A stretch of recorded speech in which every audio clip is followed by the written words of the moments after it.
Hi, my name is Russ Manning, and I'm going to be giving this short overview on building information modeling objectives for the military healthcare system.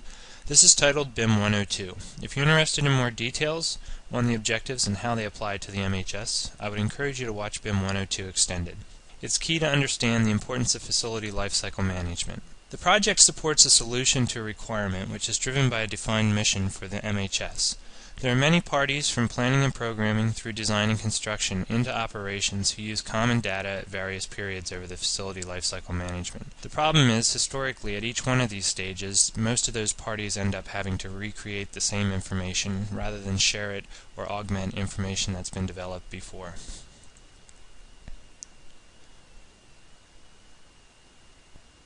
Currently, the MHS has 9 BIM objectives, guiding the use of BIM to support definitive outcomes or improvements synchronized over the facility lifecycle management.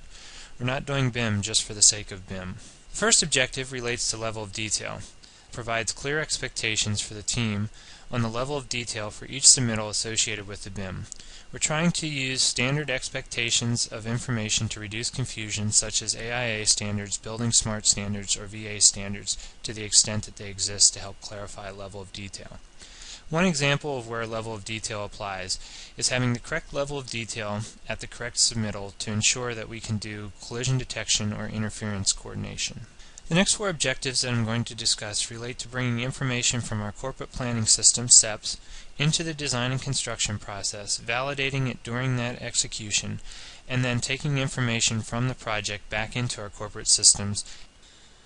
This takes us to objectives 2 and 3, validating the program for design and the project room's content, something that's already done multiple times during the design process with or without the use of BIM. However, BIM enables this to be done in real time. It increases the accuracy in that effort and the confidence in those results. Because it's automated, it also reduces the redundancy of the effort during the design process. We take project-specific PFDs and PRCs developed from our space and equipment planning system and hand those to the designer to be incorporated into the design. That information is then compared against the design at various times during the submittal process. The same thing happens with the project room contents, or the medical equipment and furniture. There are many solutions out there using BIM that can automate this process. One example is demonstrated in BIM 102 Extended.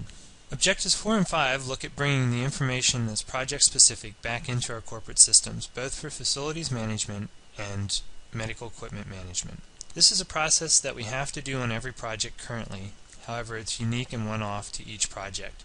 BIM enables us to set up a process that allows this to happen in a uniform manner, allowing it to be more timely and accurate.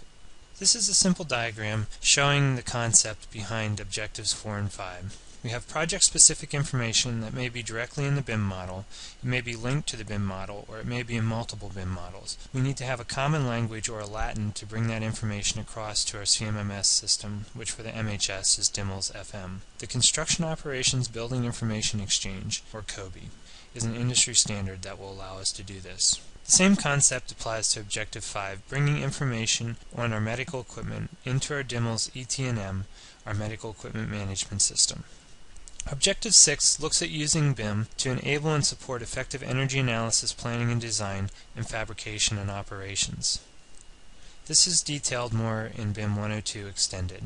Many of the BIM platforms or applications available today have linkages to support this process, both to Trace 700, HAP, and many lighting and daylighting applications.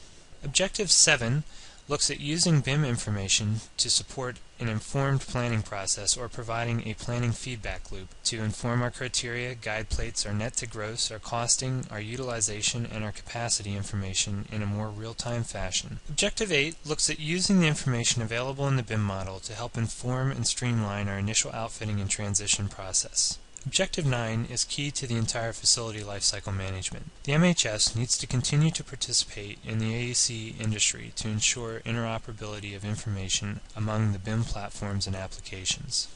Thank you for your time and interest. For more information in BIM in the MHS, I would encourage you to use the link listed here. For more details on the BIM objectives discussed in this short video, I would encourage you to watch BIM 102 Extended.